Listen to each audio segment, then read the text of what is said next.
Hi, I'm Jeff Davis. When it comes to winemaking, are you a fan of those who use little intervention? Are you concerned about the environment, preferring less harmful alternatives? Then you should find today's topic appealing as we travel on the wine road.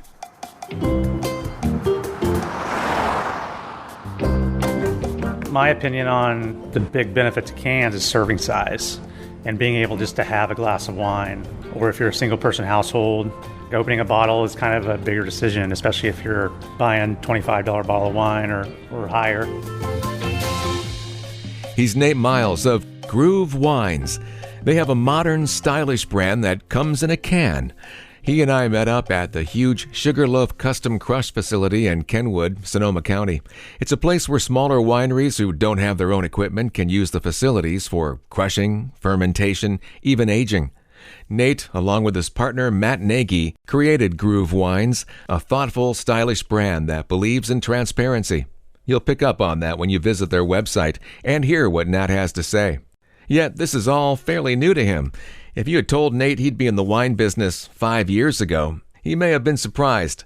But he likes to push himself, try new things, which helped break the lack of excitement he was experiencing in the energy business. Learning to appreciate good food and wine in New York, then becoming interested in cooking, and yet another move to Houston, lit a spark in him to consider the wine business. Yeah, so I've been in the energy business for a couple of decades, and I just found myself not being curious anymore, and which was a bit of an unsettling feeling. You spend a third of your life at work, half of your waking life, and so if you're spending half of your waking life sort of going through the motions, I don't know that that's really an optimal situation. And so my time and interest was spent with food and wine and researching and learning, and so it really came down to either do something about it or don't. And so I chose to do something about it, and so again, it was another leave of absence from my job, and I came out and worked harvest at Donkey and Goat in Berkeley.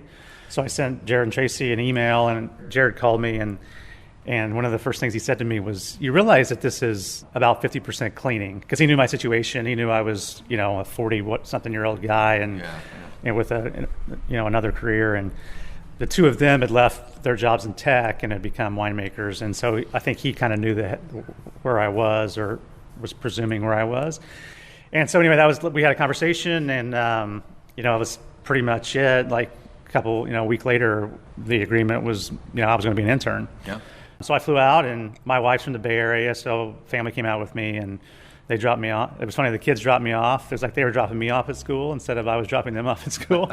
So I spent, right around a couple of months, cleaning tanks and scrubbing floors and steaming barrels and, lugging hoses around and all that. And, it was probably fun to get dirty, wasn't it? It was great. Well, I grew up in a small town. I mean, I used to, do manual labor, summer jobs and construction, but I lost 18 pounds. I think I was back to my college weight after 2 months. Nice. My back made it through, but just barely. It was a great experience. And, I think that year we did about 125 tons with 4 interns and 3 or 4 interns, and then Jared and Tracy.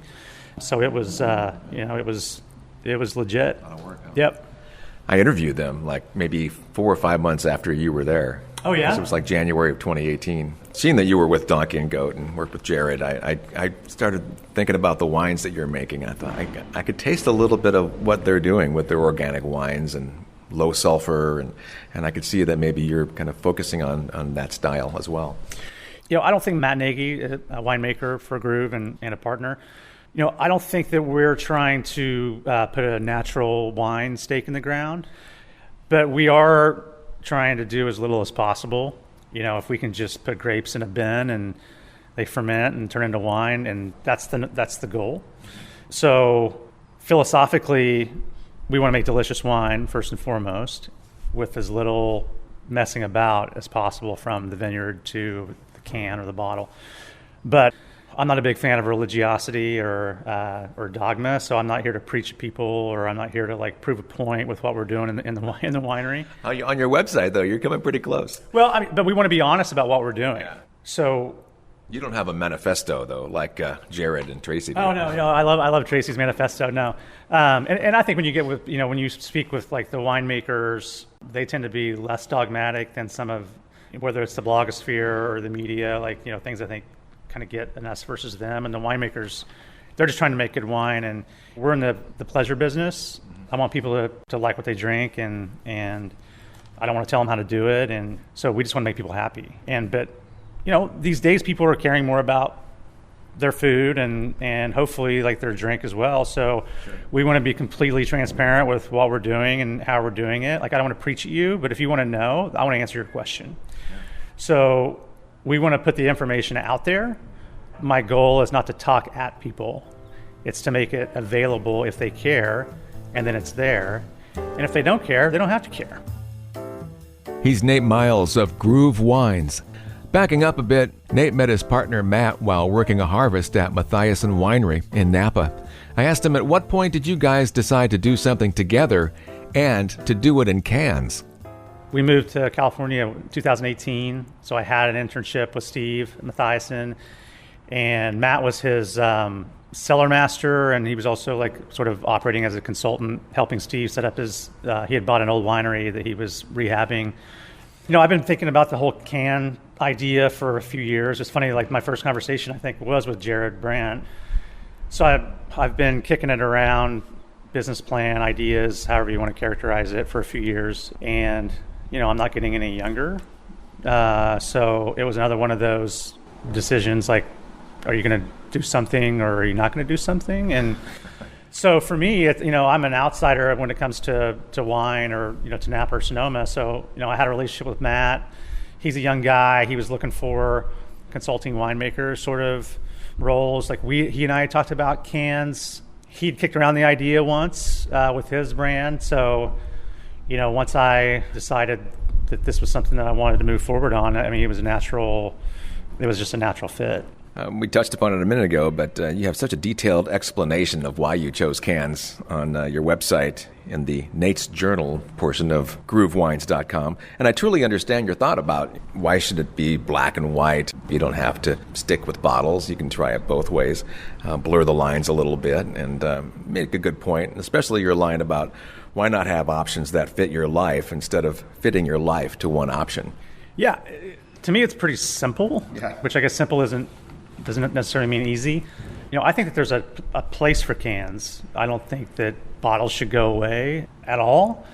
But my opinion on the big benefit to cans is serving size and being able just to have a glass of wine and not have to do math on whether you want to open a bottle, or if you're a single person household, opening a bottle is kind of a bigger decision, especially if you're buying $25 bottle of wine or higher. Yeah.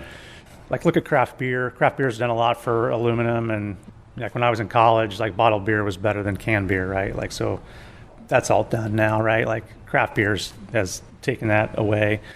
I just think that there's a convenience to the serving size that should exist, and it doesn't mean that it's not an if or a then with cans or bottles. It's sort of a both, and where does it fit?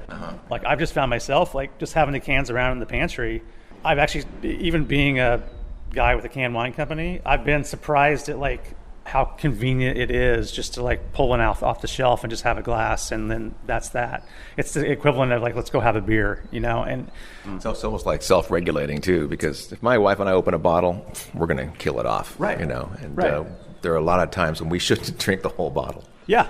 Tuesday night, right? Like it'd be nice to have a glass, but you don't want to open a bottle because you feel like you've been drinking too much or whatever. Yeah. Having that is not, and again, like for single people, single person households, like I foresee it being like a pantry item, right? Like it's alongside your favorite sparkling water and in the pantry, and it's handy.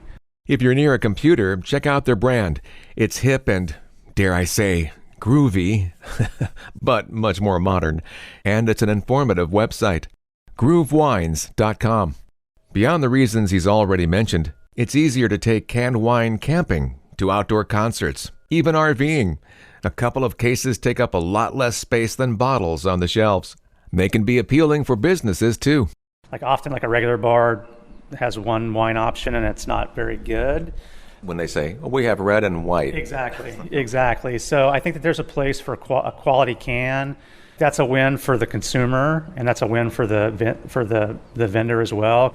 Regular bars don't want to have to worry about waste and wine service and things like that. So I think for venues and events, cans fit right alongside, whether it's seltzers or beers or whatever, and it's a win for the consumer and for the business. And of course, we have to get over, we as the Royal, we have to get over the, wine and can thing. And I totally understand that. That's just the reality of a fairly new vessel. And for me, it's the tradition. I still love popping that cork out of a bottle, and pouring it in a glass, and the romance of it and all of that. But cans do make sense in many situations. But yeah, sometimes when you get these bottles that are like more than 2 pounds, those real thick bottles, and it's like, my gosh, do you really have to have this much glass on this bottle? And there's a few points on the weight issue. One is the sustainability aspect, which is starting to be talked about a little bit more, but the overall shipping weight, it's not just shipping to your house. Those of us who, I'm a total wine geek, so I've been buying wine online or from clubs and getting them shipped for a long time. Yeah.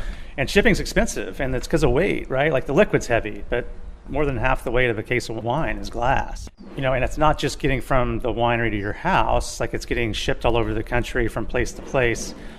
That's the largest or the second largest carbon aspect of the carbon footprint of a winery is shipping around glass. Mm-hmm. And for a consumer, shipping a case of cans is maybe not quite half the weight. The box is smaller, more compact, so shipping costs are lower. I make a joke that we're all living in the Jeff Bezos world with free shipping, and it's just a fact. We're just all used to it. Mm-hmm. And that's a tough, big pain point for wineries and wine consumers is the sticker shock when you get to your cart and you're buying 6 bottles and it's $42 to ship to your house. Cans help that. So, we're providing shipping included for our club members, and even our highest shipping cost is $8 flat rate. And we're a bit lower. We're still eating the shipping costs, but it's easier because of the weight issue. So, again, I'm not an eco priest. It matters to me, and I think it matters to a lot of people. I do want to talk about it, but I'm trying to walk the line between, again, we're in the pleasure business. So, I don't want to give too much of a sermon about it, but yeah, this is what we're doing. This is what we think the benefits are. More people are talking about sustainability in wine, not just in the vineyard with sprays and or in the winery with additives and things like that, but they're talking about, kind of the non-sexy part, which is carbon footprint of shipping. And the facts that you have on your website make you think. I mean, you're not preaching it, but you are providing that information, and you don't think about it that much. And it's good for all of us to see how much it costs and what all that weight is, and the fact that even glass is not as easy to make and keep recycling as cans can be. Yep. Yeah, I mean, obviously glass is recyclable, but it's just, recycling rates of glass are lower. Aluminum's recyclable forever. Often when you recycle your glass, that glass doesn't end up being recycled, even though you're doing, your part, or you think you're doing your part. It's just, there are benefits, and again, that doesn't mean that all wine should be in cans, but it's there. There is a place. I believe, and I think other people believe, there is a place for it, and I think incremental improvement is a good goal. We shouldn't only reach for perfection. So if we can make things a little bit better, then let's make them a little bit better, and then tomorrow we'll try to make them a little bit better again, and cans are part of that. Yeah. What blows my mind is how you were able to put the website together. Well, the whole business, design your cans, create a deep, informative website, all within a year. How the heck did you pull that off? It's been an intense year for everybody, obviously, right? I suppose the pandemic and the quarantine situation, I mean, maybe that was helpful in a weird way. Well, sure, you had more time on your hands. Yeah, I had a lot of help. Matt and his experience building his brand over time, Benevolent Neglect. I think he's learned a lot of lessons and has helped me sort of sidestep, some potholes that I could have stepped in. Mm-hmm. We used a great group of people at Thirstcraft, design agency, and they were great to collaborate with on the label design, and they also helped us on the kind of the brand voice as well. And then working with a couple of local consultants, Barbara Gorder and Brian Baker in the wine industry. They've helped me along the way as well. So, and then collaborating with some friends in marketing. So it's been a group effort, but yeah, it's been super intense. And then because also going great to can with all the permitting that had to be done, and then the fires last harvest. So anyway, yeah, it's been an intense year, and we made it, and I think that there's a line of thought that if you can navigate that, then we're in good shape. So now it's just kind of getting the word out. We're a new brand, and getting our getting people to taste the wines. Yeah, and that's what I'm helping him to do: get the word out. Groove wines come in 6 bright and light red varietals. Yeah. Rosé bubbles, Sauvignon Blanc, Chardonnay, a light red wine blend, which is predominantly Mission. There's not a lot of it left planted in California, but it's a real fun grape variety. And then a Pinot Noir from my backyard in Petaluma. And then we'll be canning a 7th wine at the end of this month, Tempranillo, predominantly Tempranillo. It's got a little bit of Mourvedre in it as well. The goal is sort of lower in alcohol, more refreshing, fruit forward on the reds.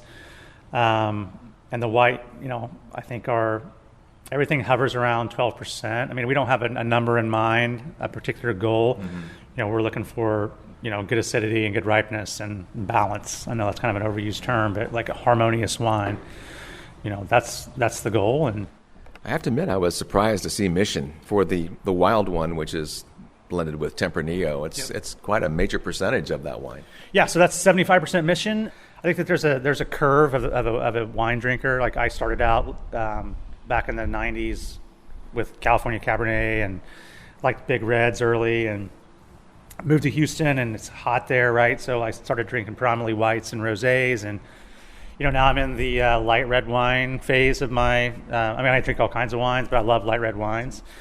Anyway, Mission's it's a cool grape. On its own, it's almost translucent. It's red fruited, bright, happy, but then it's got this tannic backbone on the finish that like gives it a spine that the fruit kind of just orbits around. So, where did you find that? I've had some wines made from the Summers Vineyard, which is just outside of Lodi. It's right on the banks of the Mokelumne River. They're head trained vines, dry farmed. They're massive. Like I'm 6'2", and I can crawl inside them basically. I mean, some of them are 8 feet tall. And they must be very old. Yeah, I don't know that anyone knows exactly. I think that the word on the street is in the 70s. But it's just this really silty, like rich river soil. So I think that the vines are just super happy there. So they've, they're these monsters. Well, you're tapping into California history. Yeah.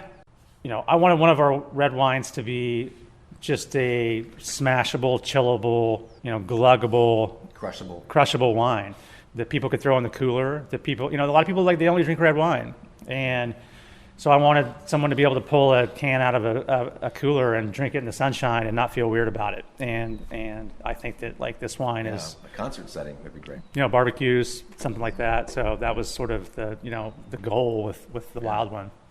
I will say I was surprised that the one I liked the most is the one I wouldn't have guessed I would have liked, and that was the sparkling rosé. I thought that came out beautiful out of the can. Yeah, I got to be honest. That was probably the wine I was the most nervous about. Yeah. It's a carbonated rosé. It's not a pet nat. It's not method ancestral. It's not traditional method sparkling. It's the same base wine as the still rosé. Mm-hmm. I wouldn't consider myself a sparkling wine aficionado, but I love me some champagne, and I like clean pet nats. My question was, how is that going to stand up against those wines? And it's pretty good. And it's, like I said in the description, like a friend of mine a long time ago, we were having a lunch rosé sparkler, and he drank it, and he's like, that's just happiness in a glass.